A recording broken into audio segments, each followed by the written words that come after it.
Letter on justice and open debate.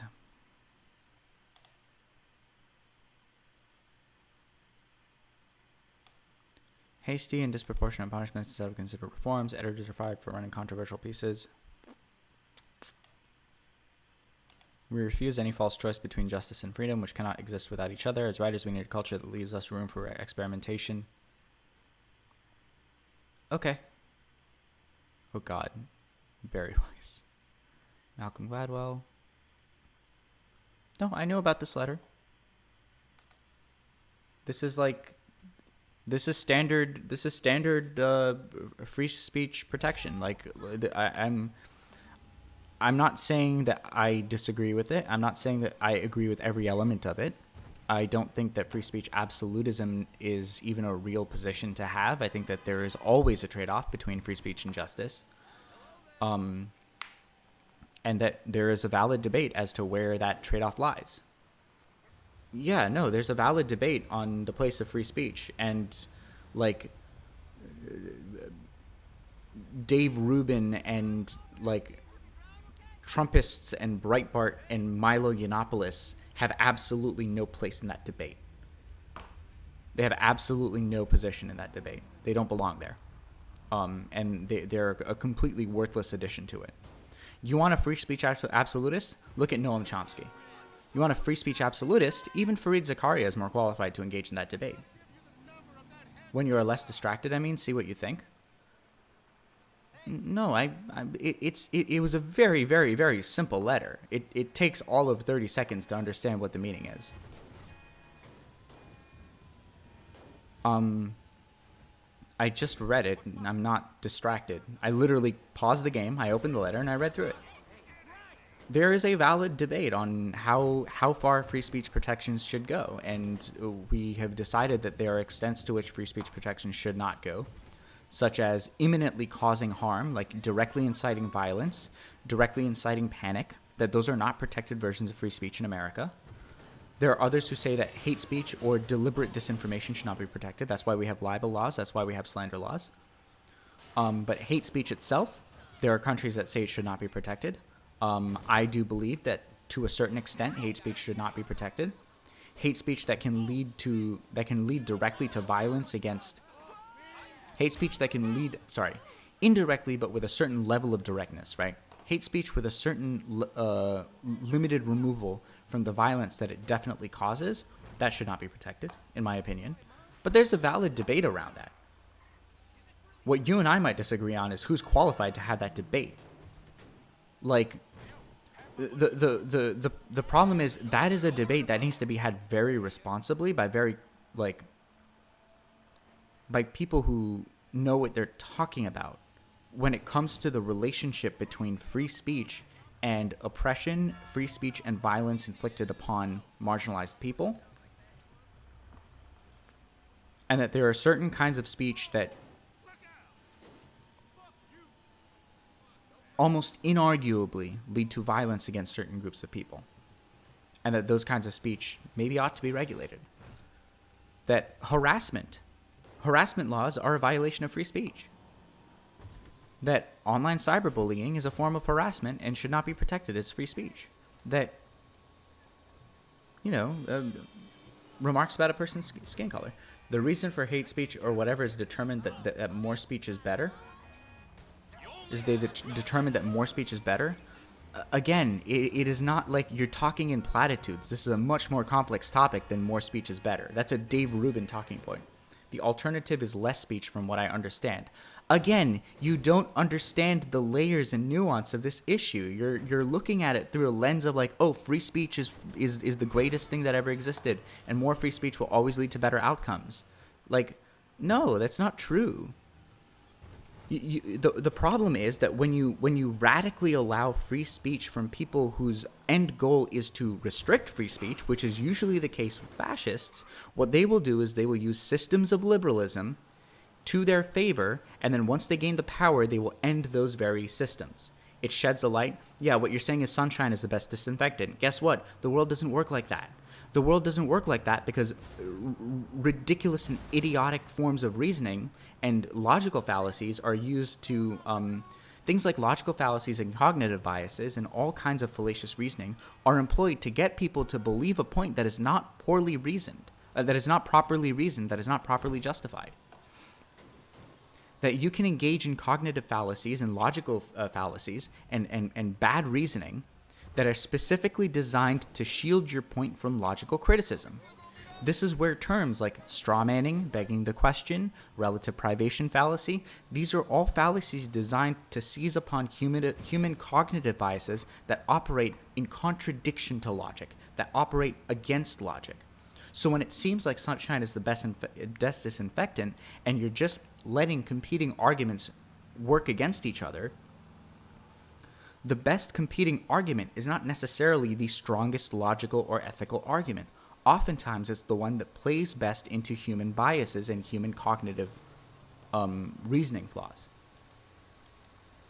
So in spaces like that, like, if sunshine is always the best disinfectant, then we wouldn't have a serious problem with fake news. If sunshine was the best disinfectant, we wouldn't have a serious problem with hate speech, because we are the most radical about free speech of all Western countries. Of all economically developed countries. And yet we have a serious epidemic of white supremacy, a serious epidemic, one of the worst informed electorates of every democracy in the world. More speech doesn't always lead to a better informed or more compassionate electorate. That is the reason that inciting violence is illegal. That is the reason that libel is illegal. We have all of the precedent for regulating speech that leads to worse outcomes. Free speech is good when it leads to good outcomes. Guess what? Free speech is bad when it leads to bad outcomes. That has always been the argument about free speech. And this letter by academics is specifically referring, probably, to certain aspects of what you call cancel culture, in which certain people have suffered disproportionate consequences for things that were later on revealed to not be totally substantiated issues, or to be simply overblown reactions to relatively moderate or benign issues. And that is an absolutely valid critique. And we need to be more careful. And yes, when you're going to regulate or restrict free speech, you have to be extremely careful with how you do it. And generally, personally, I err on the side of less regulation on free speech when in doubt. But there are plenty of scenarios that we can easily just say, you know what? Your right to free speech should not be protected in this particular circumstance, and we do not regulate it in this current environment. Like, there are probably people on that list whose views on speech I agree with, and then people on that list whose views on speech I disagree with. For example, I probably have a fairly sympathetic view to someone like Fareed Zakaria, but someone like Fareed Zakaria probably shares a lot more in common with me on free speech issues than someone like Bari Weiss. Bari Weiss signed on to that letter because she was mad about, she was mad that she was allowed to make moronic tweets, and the fact that she had people replying to her on Twitter for being an idiot in public. Bari Weiss wants to have a public platform in which she is completely shielded from criticism, and she doesn't like that Twitter holds her remotely accountable to the ridiculous things that she says and does. Like, Bari Weiss signing on to that letter is literally, is just a giant grift, all right? I have no respect for Bari Weiss, and she is a discredit to any legitimate movement to protect American free speech. This is a right-wing columnist who loves to traffic in illegitimate accusations of hate speech when it benefits protecting her from criticism, but then whenever she is criticized for making ridiculous statements on a platform where she's not shielded from critique, suddenly she's like, oh my god, everyone is harassing me. Oh, sweet. A link to a tweet. That sounds like something I'm very interested in seeing. Let's see what this tweet says. More Joe Biden in his own words this time. Yeah, this is literally, oh my god. This is the definition of clip chimping. Wow. I've seen this ad. I've seen every single one. Anything Joe Biden has said that makes him look bad on race, I have seen it. I promise I've seen it. I will watch the ad.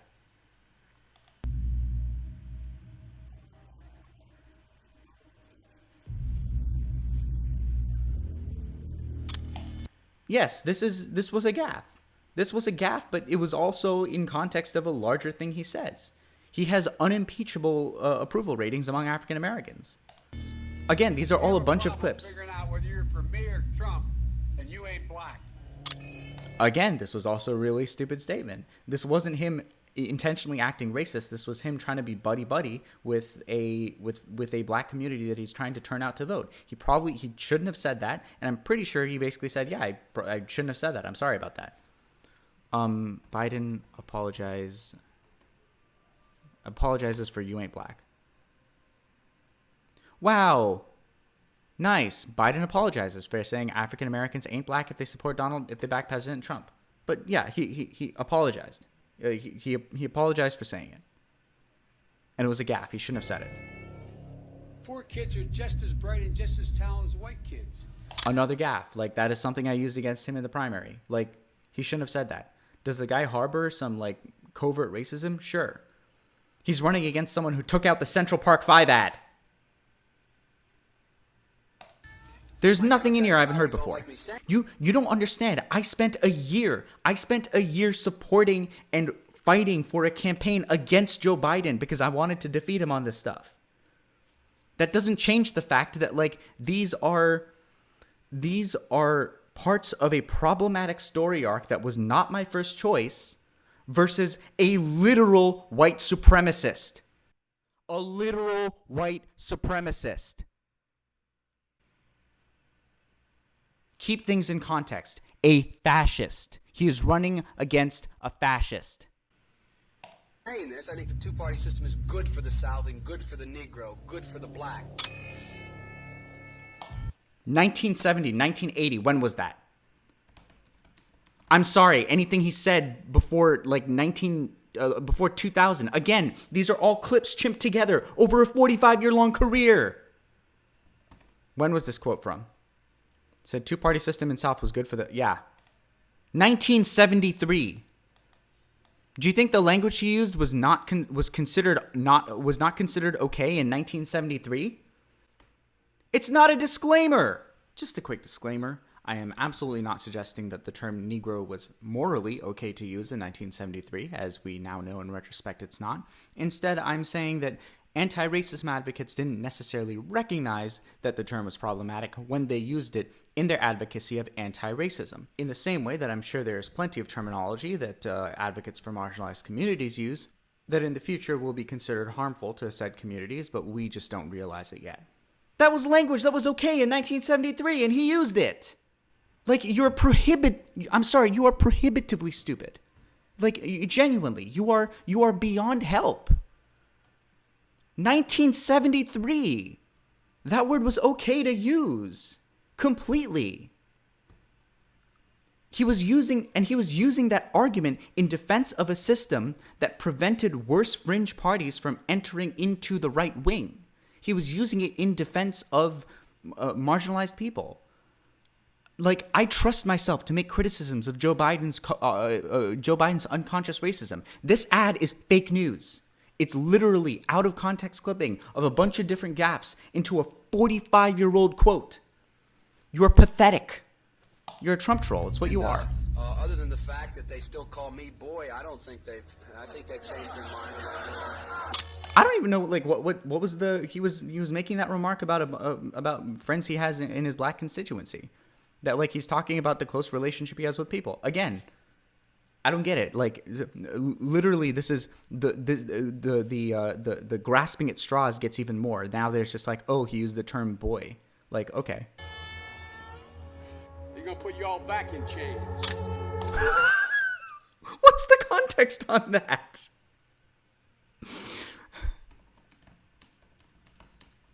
Let's find out the context on that. Wow. Hey.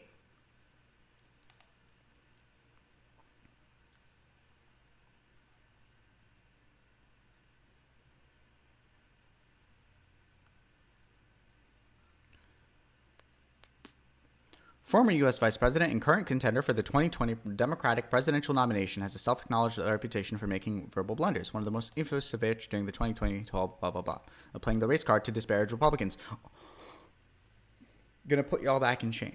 Okay. So being a 71-year-old white man, that's probably not the terminology you want to use, and that it's not politically correct to do so. It's maybe racially insensitive to the black people in the audience. But the point he was making was literally that Republicans are closet white supremacists. That improves Joe Biden's image in my mind. That he was willing to say something like that. Republicans are so bad that they will escalate back to slavery. That's actually the view I have. Suddenly, I think better of Joe Biden. I think better of Joe Biden that he was willing to say that Republicans are actually going to escalate back to a slavery-era style of race relations. I think that shows more self-awareness on his part than I thought he had initially. That doesn't require a disclaimer. It was probably racially insensitive phrasing to his point, and I will acknowledge that, but the substance of his point was anti-racism, just like it was anti-racism in 1973. Again, like, this is pathetic. Not the first sort of mainstream African American who was articulate and bright and clean. This is also really bad. Nice looking guy. I mean, that's a storybook, man. Again, this is like, yes, that was stupid as well. Like, the guy probably has some covert racism. He's running against a white supremacist. He's running against a person who called for the execution of 5 innocent minors. Let's keep things in context. It was hurtful to hear you talk about the reputation of two United. Yeah, okay, cool. I don't care. For what? Apologize for what? For what? For what? Yeah, like, this is so pathetic. You support a white supremacist for president. I don't care what you have to say about race. Thanks for giving it a chance at least. Like, again, you don't have to give everything a chance. Sometimes you can label something like Project Frickin' Veritas as a clear propagandist organization that has never in its life done an ounce of reputable reporting and say, you know what, I'm not going to treat this as a trustworthy source. You should probably do that with the Trump campaign as well. I know you're not going to do that. It has so many views, dude. Yeah, it's a good thing that popularity is what determines whether or not something has any merit. It has so many views means that it's important to debunk these. It doesn't mean that they're believable. And mercifully, at that point, we reach the end of the conversation and the stream for that day. What did you find to be the most frustrating part of that conversation? Let me know in the comments below. In the meantime, thank you so much for watching. And if you enjoyed the video and want to see more content, the best thing you can do to support the channel is to click that like button and subscribe for future videos. And if you want to join the discussion live, I stream to Twitch at 1 p.m. Eastern Time, Mondays, Wednesdays, and Fridays. So go ahead and join the discussion there, or just stay tuned for future videos here on the channel. Have a great day. Thanks for watching.